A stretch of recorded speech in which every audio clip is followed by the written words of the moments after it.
আসসালামু আলাইকুম রহমতুল্লাহ বরকাতুহ।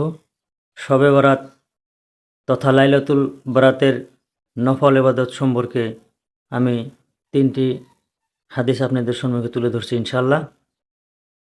এবাদতের নিয়তে যে ব্যক্তি শবে বরাতের সন্ধ্যাকালে উত্তম রূপে গোসল করে, তার গোসলের প্রতি ফোঁটা পানি বিনিময় 700 বছরের নফল নামাজ পুণ্য লাভে ধন্য হবে।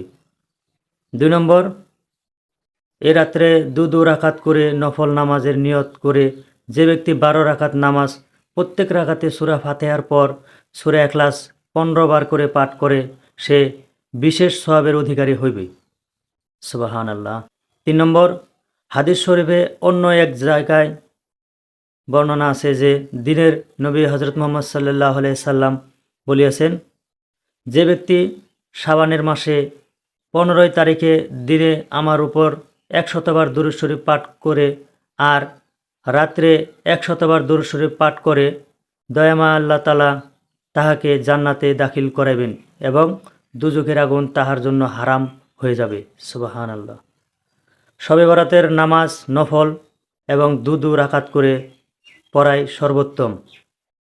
এক নিয়তে নফল নামাজ রাত্রে 8 রাকাত এবং দিনে 6 রাকাত করে পড়া বিধান কিতাবে রহিয়াছে।